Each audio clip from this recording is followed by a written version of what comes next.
It is a great honor and a privilege to introduce Dorris, Mathias, Guttentag. We're here in your beautiful home in Yerushalayim. And Dorris, you are so unique. You were one of the very fortunate to be on the Kindertransport. Yes. So could you tell us a bit about where you were born and your family coming from Germany? I was born in 1929 in Germany in a town called Treisa, which is a very small town. In my time, the Kehillah was very small. There were only 2 or 3 children. It used to be that used to have a Jewish school, and what usually you have from Kehillah. But it had diminished a lot. And in 1939, before the war, my mother arranged for me to go with a Kindertransport to England. And can you mention a little bit about your parents and your grandparents? My parents, first of all, my father was a big believer in Germany. He didn't think that anything would happen to the Jews in Germany, in contrast to his sister, who in 1928 said Germany is not good for the Jews, and she went to America. But my father believed in the Germans, and he got on well with it. He was what you call Eisenhandler. Don't know what you call it now, but he sold anything from a nail to a tractor. And he traveled a lot all around the area and mixed with Jen. And in fact, on the 8th of November 1938, in the morning around lunchtime, the whole crowd of Nazis stood in front of our house with stones in their hands, but they didn't do anything. And one shouted out, "Oh, leave him alone, he's a good Jew." But was your father ever in the military? In the army, in the German army? Yes, he was in the German army, and he lost an eye in the army, and he was, after Kristallnacht, they arrested all the men. The 10th of November they came, 7 o'clock in the morning, took my father away, and he was in Buchenwald.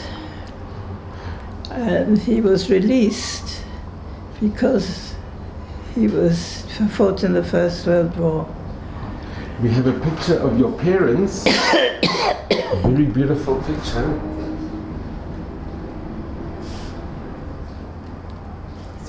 What year was this picture taken of your parents? 1926.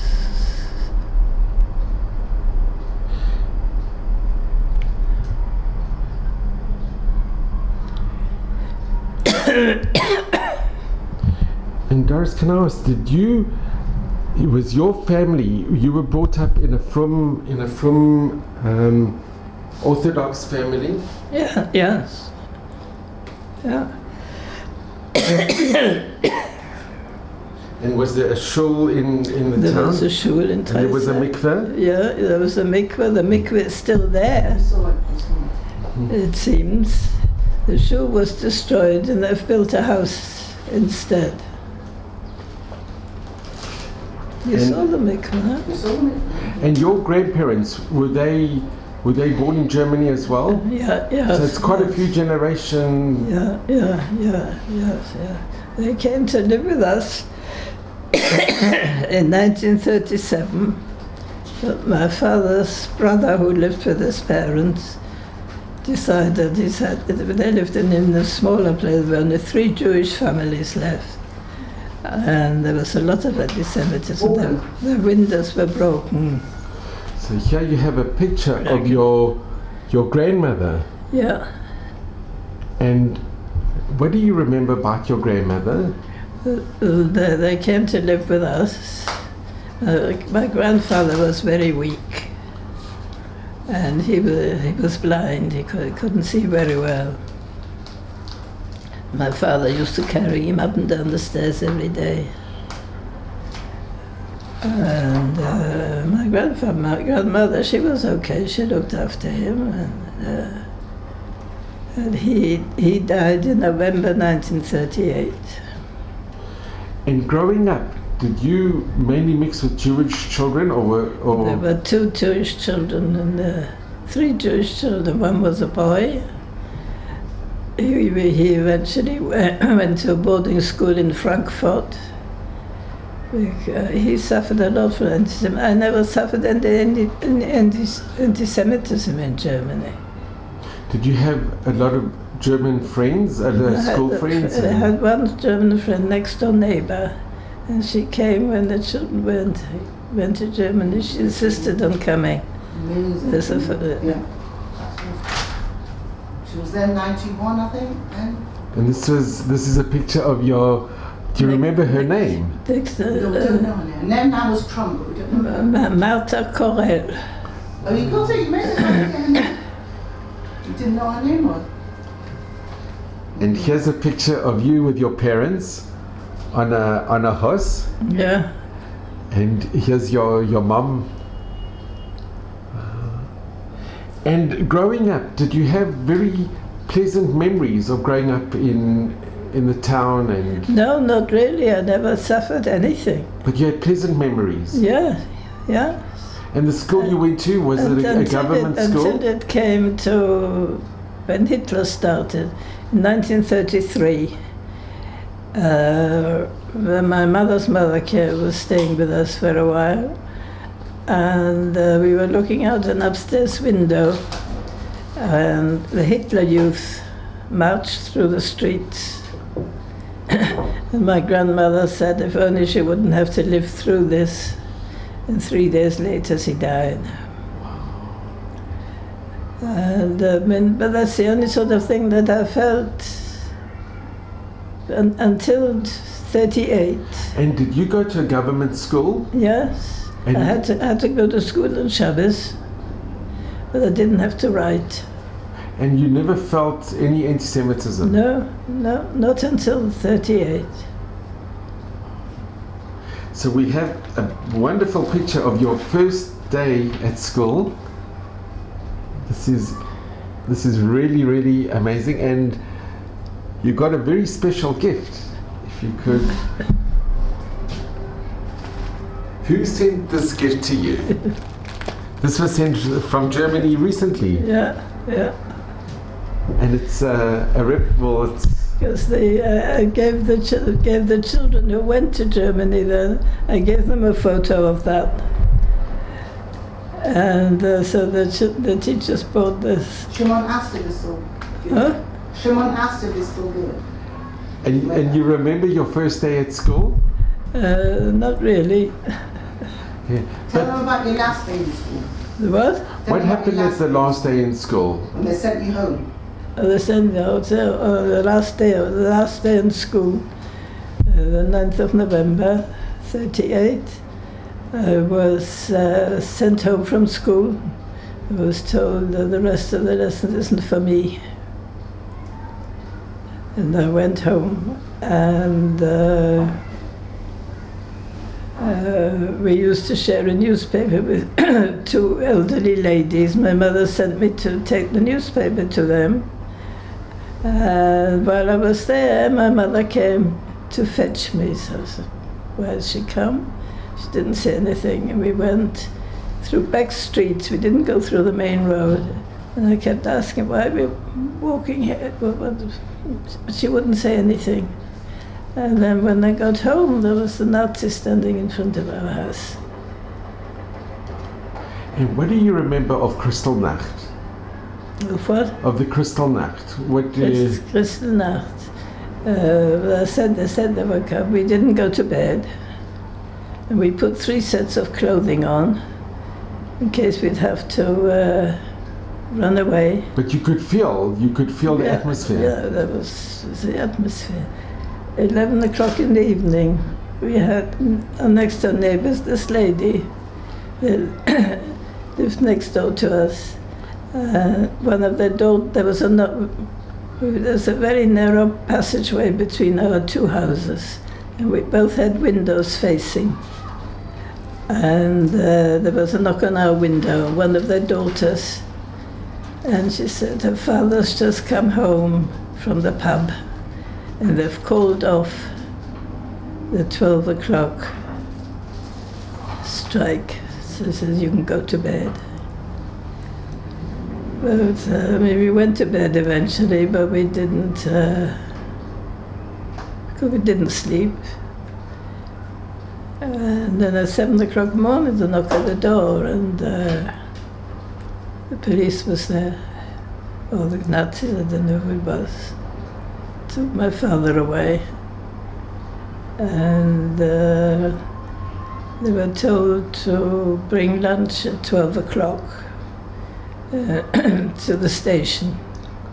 So the men were all there, and they were told to come back and pick the dishes up at 2 o'clock.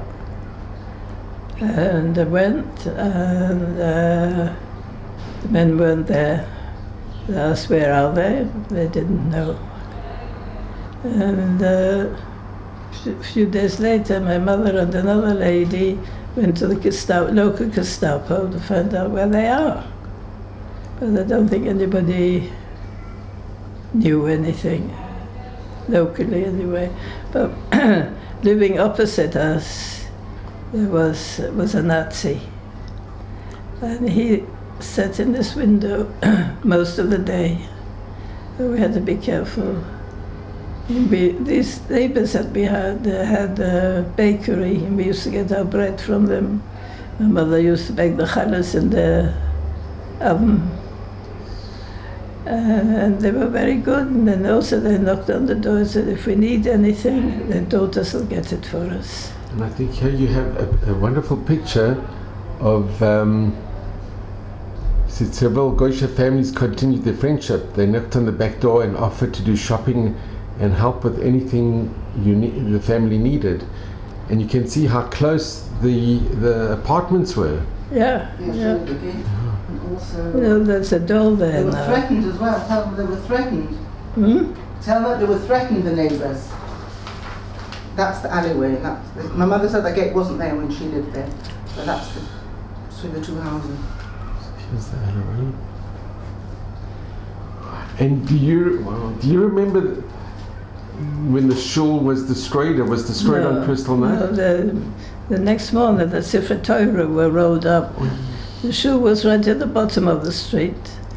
So the Sefer Torah were all rolled up.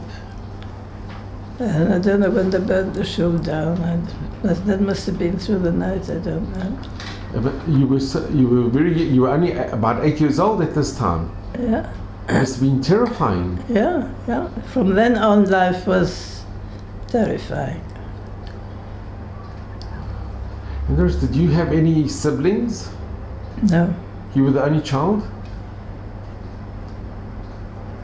So your parents must have been very protective of you, very. And were you scared to walk in the streets? I'm sure you must have been very... Yeah. Didn't go out very much.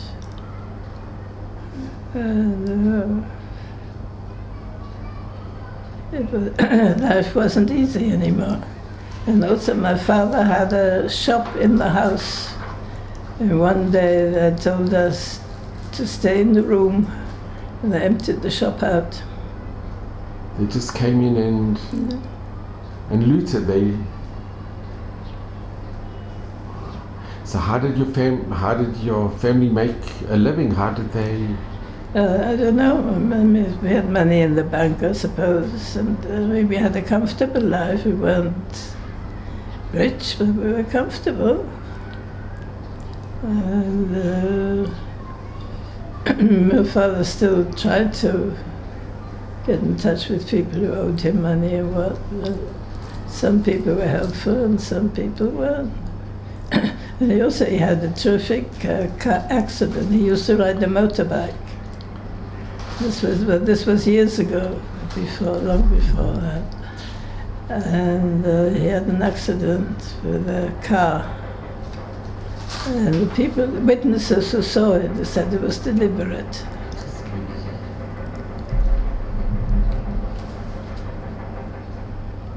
And when your father was arrested, and then he was with the Jewish men, they sent him away to Buchenwald. Yeah. And how long was he there for? He was for about a month. But you didn't know where he had gone, or? No. I don't know, I think a few times my mother went. The wife was always my mother together with somebody else. They went to Kassel to the Gestapo to find out what was happening, and I don't know what. And my grandfather was sniffed at the end of November 38. There were no men in town, so she wouldn't know what to do. And first she got in touch with the local authorities and what, and they said first they agreed to a burial and then said no. And it was yes and no, backwards and forwards. And also my mother tried to get my father to come back, at least for the Levaya. Also was backwards and forwards, yes and no.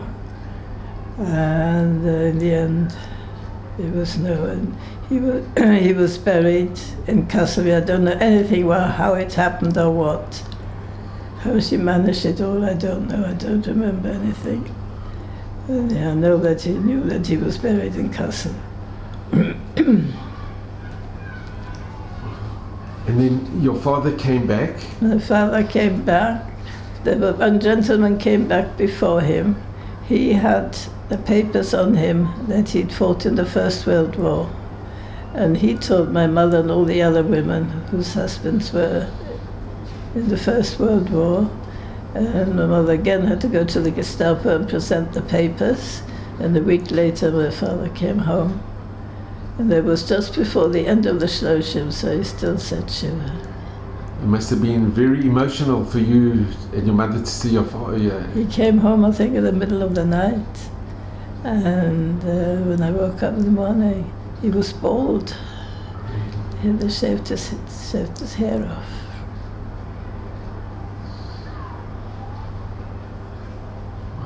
And Doris, during this time, you weren't allowed to go to school? No. So the last day I went in school was November 38. So did you read, or did your mother teach you a little bit? Yeah, my father tried to teach me a little bit, yeah. And the German school friends, did they ever come to visit you or to? No, they couldn't. This one, I mean, the only one I was really friendly with was this neighbor. And she said that she saw me leave and she wanted to say goodbye to me, but she didn't have the courage to. She knew that she wasn't allowed to. So, and when they put these stoppelstones out, they wrote about it in the local newspaper. And the sister of this lady saw it, and she recognized the name. And she was born in 38, she was only a baby. So she didn't know us, but they said that their parents always talked about us. Fondly, I'm sure, very fondly. Wow. After the war, I wrote to them to ask if maybe my parents left something with them, but they said no, it was too obvious, they were being watched. Sure, it's unbelievable. And can I just ask, so your father came back and it was just now, and when did your parents decide to send you on the Kindertransport? I'm not sure when it was, but first my mother tried to, in Holland, this cousin of hers, who, the stepmother of this person, she lived in Holland. So my mother contacted her. Malaysia, that they can come to Holland. And she agreed. And then afterwards she wrote, children aren't allowed to go to private homes anymore. So, and have to go to a hostel, and she wouldn't advise it. One of the girls from Trysa, who I was friendly with, she went to Holland. What happened to her, I don't know. So after Holland fell through, so that's when my mother got in touch with her sister in England. And this gentleman agreed to take me in. So could you just describe, I know it's difficult, but what happened when your family finally your parents made the decision that you're going to go to England? Well, it couldn't have been easy for them. The most difficult decision? My father took me to the train to the Kindertransport. My mother didn't come to the station. And when you said goodbye to your mother, Yeah. that must have been one of the hardest moments of your life. I didn't realize, I thought, I'd meet them again. Although when the war was declared, on the 1st of September 1939, I said, I'll never see my parents again. And that's what happened. So what date did your father take you to? On the 15th of May, 1938. And I arrived in England on the 18th of May. In 39? 39. And he took you to the train station, and then the train went to Holland? I went to Holland. We went by boat overnight. And were you with your father when you went to Holland? Or No. He just took you to the train? We went from Hanover, I think, Germany. The transport left from Hanover in Germany. That's when we had to say goodbye to our parents. Did you know anybody on the train? No. You must have been very scared. You were only 9 years old. I remember when everybody was talking whom they're going to and what's happening. And I said that I'm going to an aunt. I was the envy of the people on the train, because they didn't know who they were going to. They didn't have any family.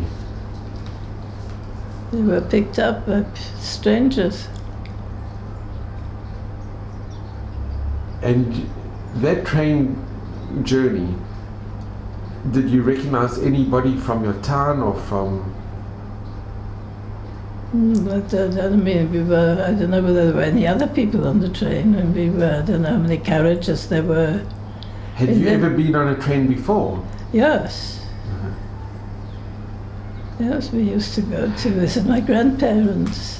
And when you said goodbye to your father, it also must have been, you never knew that you weren't going to see him again. I never thought that I'd never see them again. But it must have been also very emotional to say goodbye. Yeah, of course. And I suppose it was worse for my parents. And in Hanover, how long were you there for? Where? In Hanover. No, I don't remember. I think we went straight to this train. And had to be there at a certain time, I suppose. And then the boat, do you remember going on the boat? Yes, I remember getting on the boat, and I remember feeling sick all night. And the people who took you on the boat, those who were helping, were they very caring? Yeah. And on the train also the Gestapo kept walking through, but they never did anything or said anything. Nobody molested us on the train.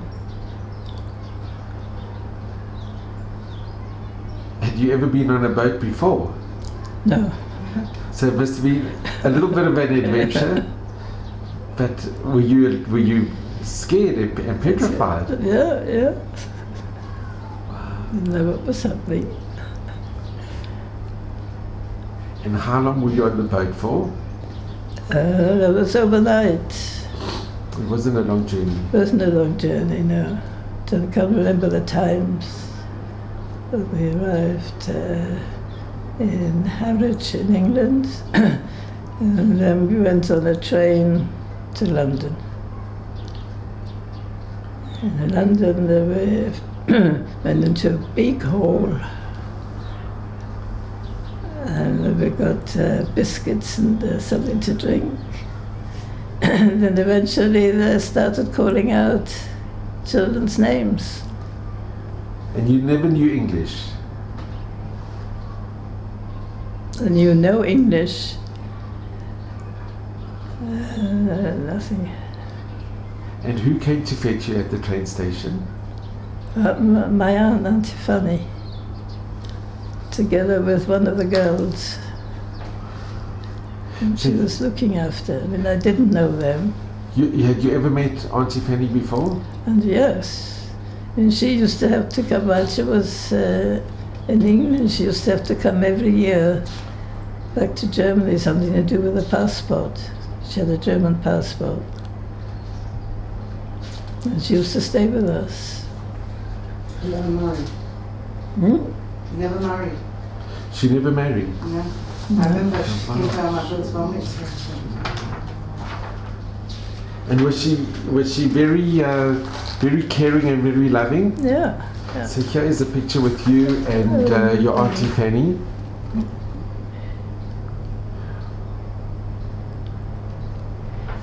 And the person that you, if you could just speak a little bit about the home that you were when you came to England in Golders Green. It was an apartment. I mean, I'd never been in an apartment, but we used to live in a house. And this was in the downstairs 4-room apartment. I shared a room together with the 2 other girls. Okay, so who were the 2 other girls, if you could? The 2 other girls, they were called Ruth and Marion Kugelman. And my aunt Auntie Fanny was looking after them. So, Dorris, can you just mention why they came to be with your Aunt Fanny? A bit of a background? Because their parents had died, and an uncle of their father's brother had promised to look after them if anything happened to him. So he did, but he didn't know what to do with them. He was by himself a bachelor. And he remembered that in Germany, in Berlin, where they lived, a cousin of their stepmothers used to visit quite often. So he got in touch with her and asked whether she'd come to look after the girls until he found a different solution. Well, they never found a different solution. Things just stayed like that until he got married in 1947. And that was before the 44, I think he got married. So when you arrived, the 2 girls were there already? Yeah. And what were their names? Marion and Ruth Kugelman. And what ages were they? They were, Ruth was 2 years older than me, and Marion was another 2 years older than us, so she was 11, 12. She just passed away now, about 2 months ago. Marion just passed away. And did you develop a very close friendship? Yeah. I mean, we called ourselves cousins. This was the simplest thing, but we were like sisters. And there was no favoritism showed, or no. So having the two sisters must have been a big help to integrate. Yeah, of course. They'd lived in England already for 1936, I think they came to England. And did they help you learn English, or did they help you? Lots of people tried to help me with English, and it didn't work. And at the beginning of the war, schools weren't ready to open. They didn't have shelters yet. So the teachers used to come to the house. Took a few, 4 or 5 children in the same area. And I had a teacher who was very good, very sympathetic. And from her I learned English. She was not Jewish. There were no Jewish schools then. And the family that you were, it was also from and Yeah. And did you go to the shul? Yes. Which kahila did you go to? It's called Monks' Shul. The original monks? Yeah. They got married, my parents got married.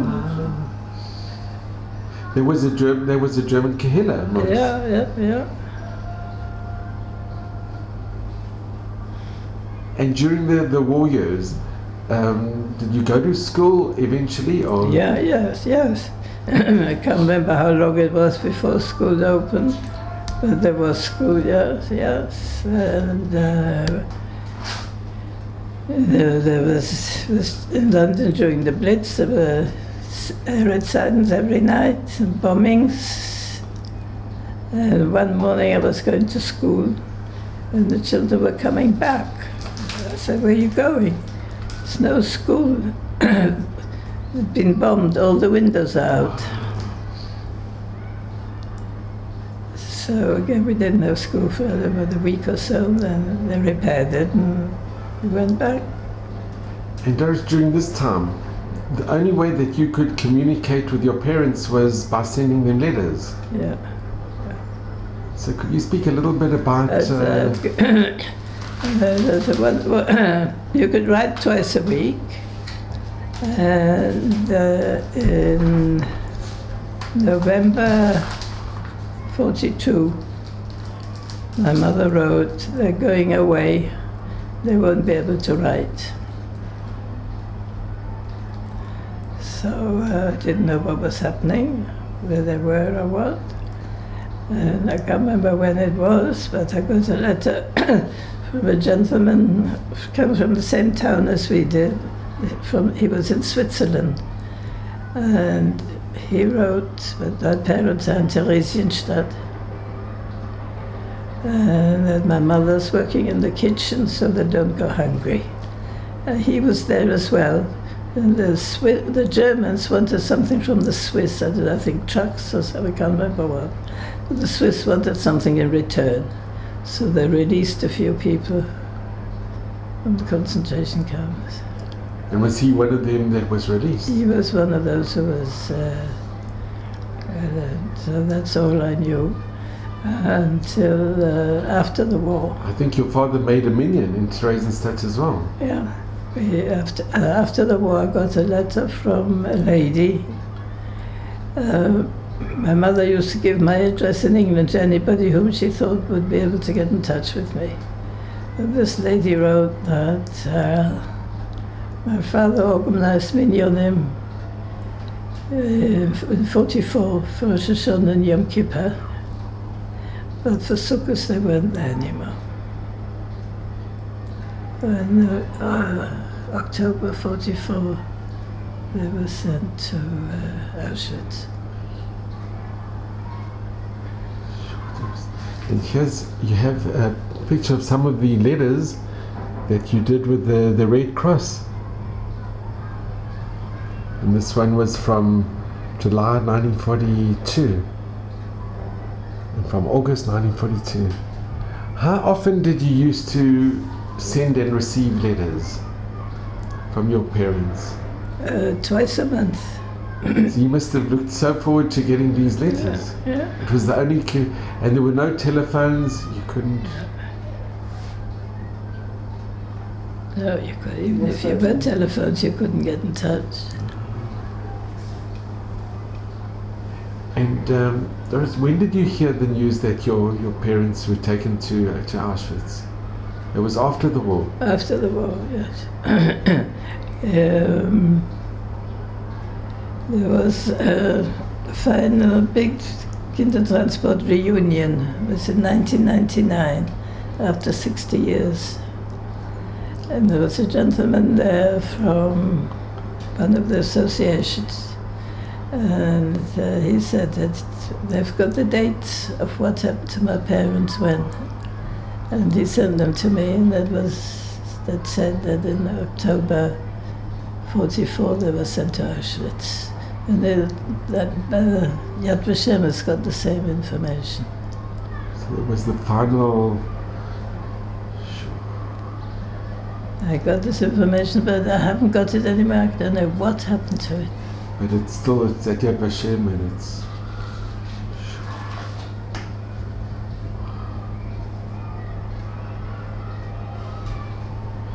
And can I just ask, the family that you stayed with in Golders Green, It wasn't. It was just amalgamation. It was sort of. Yeah. But you all got on. You all got on well. Yes. My father used to call him his Schwer. That's how close. Wow, that's That's very special people, because not everybody did this. No, of In course fact, not. many didn't do it. Yes, I was lucky. He was a wonderful. Extremely lucky, because there's so I mean, many. this gentleman, I didn't know him, he didn't know me. And they were. I'm assuming, but they weren't. I called him uncle. I'm sure they weren't very wealthy. He was also an immigrant. Yeah. He was wealthy. And over the years, but What? he was wealthy. Yeah. No, but Afterwards, but not in the beginning. during the war, life was difficult. I mean, he wasn't wealthy. Yeah, during. He tried to establish himself. Huh? Years that I knew him. You and I said you knew him, yes. And they left, his wife left my mother in Russia, and that's how close they were. Can I ask, in these pictures of your early years, who is in the picture with you at the bottom? In this picture? That's me, and that's Ruth Kugelman. And you remained close all the years? What? You had a close connection all the years? Yeah, with Marion. Ruth died already a few years ago. Ruth didn't have much connection with Marion. I did, yeah. I remember you going to their house in Liverpool. You still live in Liverpool near Manchester.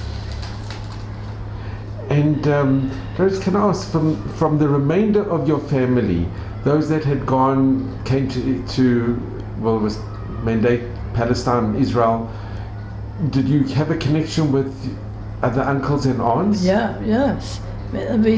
After I was married in 1950, we came to live here. We went to a kibbutz.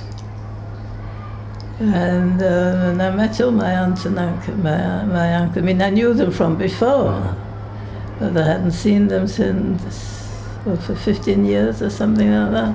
When I saw me, I said, "What's happened to your blonde curls?" I'd gone brown in the meantime. And then you went back to England? Yes, and then we were here for 6 years, and then we went back to England. And you were living in Gateshead? Gateshead, yeah.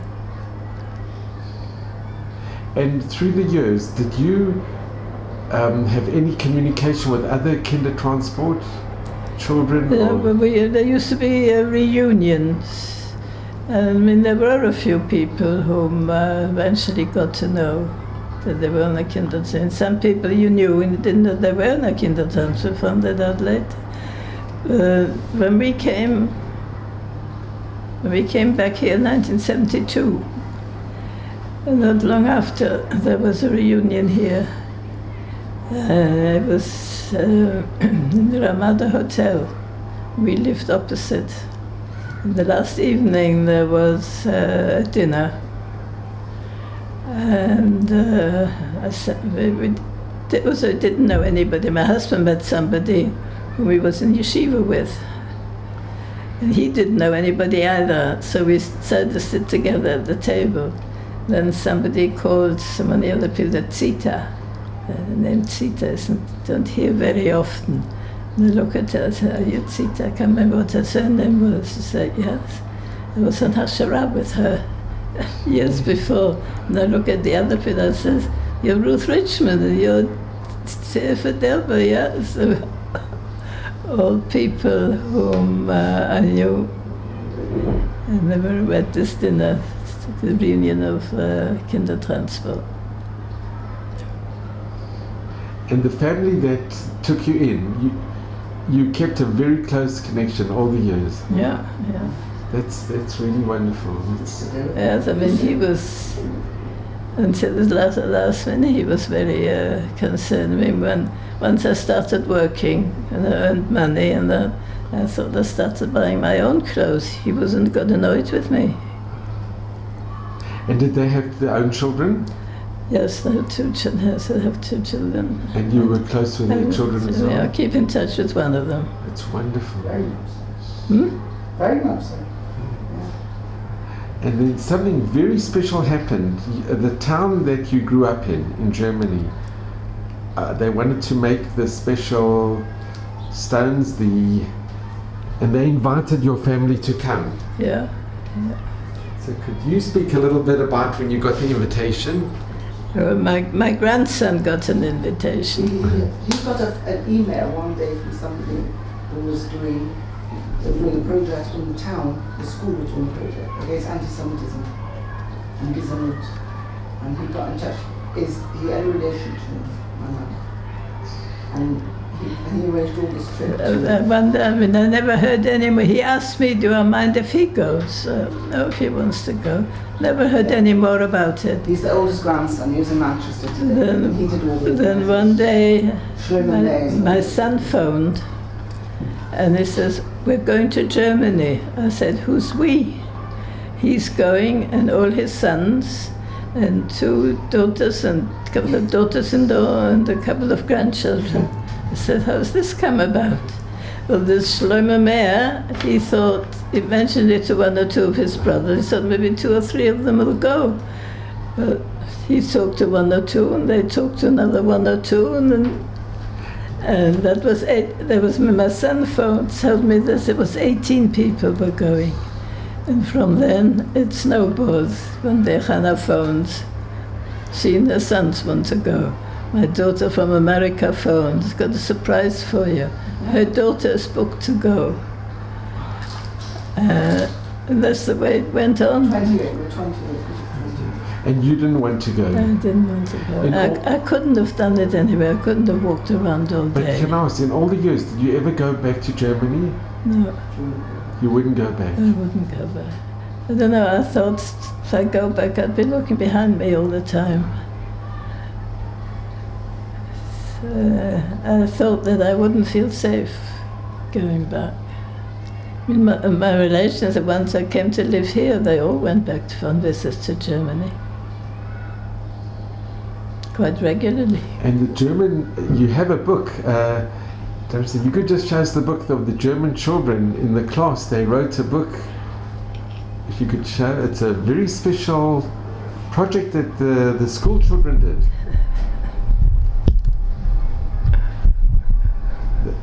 A Tagebuch. Tagebuch diary. A diary of Dorris. And were you very touched when you read what they had written? What?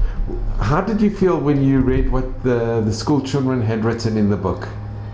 I don't know. It's written very peculiarly. It doesn't reflect on me. They wrote what they thought I would feel and what I would be saying under the circumstances. But it's a nice project that they did. And in the town, they did. These are the. I think they asked your permission if you would want to have it done. They did it without permission. They did it without permission. Oh, really? Yeah, my mother said no. They've done it all over Europe. Different countries they've done it. You didn't want to do it in the beginning? No. How come? What? Why not? What? That you were against doing this? Because I thought, what you hear of what goes on in Germany, the anti-Semitism, it would be destroyed. But in a way, it's done the opposite. Yeah, so it seems. So here they have. This is a copy of. With that time, you can hardly see because the whole street's cobbled. They don't stand out at all. It looks amazing, but when you actually see it, it's very small. You can just pass it or not see it. But having been there, I want you to know that project looked very authentic. You think of students 15, 16, what do they really care or know about? But they seem very, very authentic in their project. And they made a very good impression. They translate it, they said in German, they translate it into English for us. And here we have the kever of your. My grandfather. That is, they couldn't find it. That was amazing. And where did they find it eventually? It's not in Kassel. They can't find it. There's a lady, an 80-year-old lady, and she knows all the quorum. A Yiddish lady? Yes. And there's no such kever. My grandson already said to his father, said, let's forget it, it's not there. But my son says, no, I'm positive that it's in Kassel. Other things that I wanted to know I wasn't always sure about. Said, but I'm positive about that. But my uncle from America used to go every 2 years after the war to Germany to visit Keberovus. And he went to Kassel. And my daughter from America, she came in the last minute. They left the day after Schwuz to go, so she had to go to Europe before Schwuz. Because of the time difference, she wouldn't have managed. And she was staying at my son in Gateshead. And talked about this, that they can't find the kibbutz. So she said, she's got a photo of it. My uncle gave her a photo, I never knew that. But she didn't remember where it was. When they were on the way from Gateshead to the airport in Manchester, in the middle of the night, she phoned America and told her son to have a look in the drawer in the living room, and he found it. So she phoned my grandson and said, she's got it. He phoned a person in Germany who was arranging him. He's not Jewish, but he looks after the Korim. And he says, well, send it to him. And he did, and a few minutes later he phones back, he's found it. Once he knew what it looked like. Because it was the other way, they were saying it was the other way up. It wasn't standing up. Also it was covered with moss. It was covered with mud and sand. Didn't look like the picture. And you can only read half the name now. And they found also this is the town and the mikveh, and the mikveh it's still there today. Yeah. I don't know, they can't stop it or something like that. Yeah, the water. And are there any Yidden that have gone back to the town? What? Are there any Yidden living in the town? Any Jews? No. I love the town. You know, Germany, Bechlali, Mashimon, beautiful country. Well looked after. So I just want to ask you, Dorris, what is your impression of the Kindertransport? If people ask you, they say over 10,000 Jewish children were saved, but unfortunately some went to non-Jewish families and don't even know that they're Jewish. Yeah, I mean everybody was very grateful to the British. But there was a Nishai meeting and I had a quiz. And one of the questions was, do you stand up and play God Save the Queen? So somebody says, no, why should I? There's another one who would come from Germany said, yes, she does, because for the sake of them, she's here. And Dorris, if I can ask you, during all this time, when you heard that your parents unfortunately were taken to Auschwitz, your emunah, did you always retain your emunah? Did you always have a deep belief in Hashem? Yeah. It didn't diminish, or it didn't? No, I mean, from what one heard, at the beginning of the war, the family wouldn't let me read the newspaper.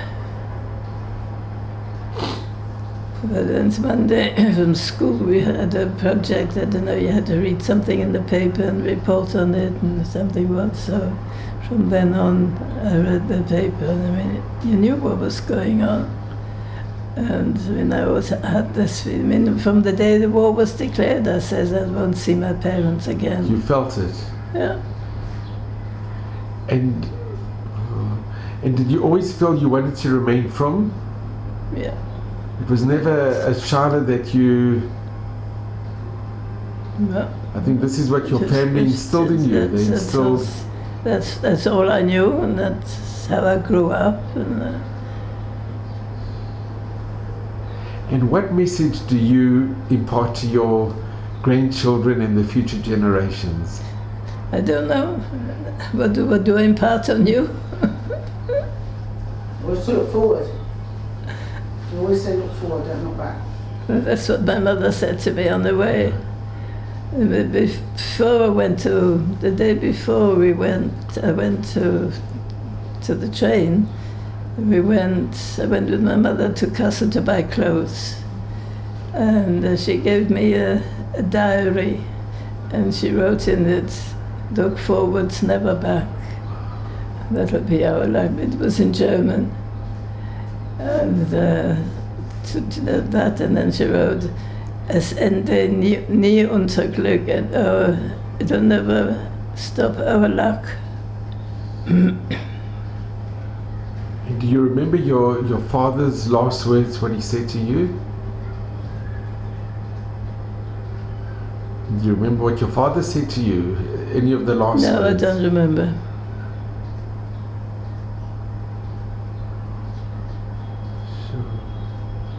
And I think it's always to look forward. It's a very, very positive message. Yeah, yeah. And having brought up a family and seeing children and grandchildren and great-grandchildren, it must give you a lot of Yeah, I mean, a lot of nachas. it's unbelievable. It's And I just want to ask you, Dorris, that decision that your parents made to send you is possibly the hardest decision a parent could ever make. yeah, yes. And that's what they stressed on this last reunion for the Kindertransport. It was much harder for the parents than for the children. And some of the children were so young that you didn't realize what was happening. And you were never upset with your parents for sending you, because there were some children that resented that their parents sent them, Yeah. because they didn't know they were. Yeah. You were grateful. Looking back, you were grateful. They made Yeah. a sacrifice. They made the ultimate they made sacrifice. the sacrifice, of course. The ultimate sacrifice. Yeah.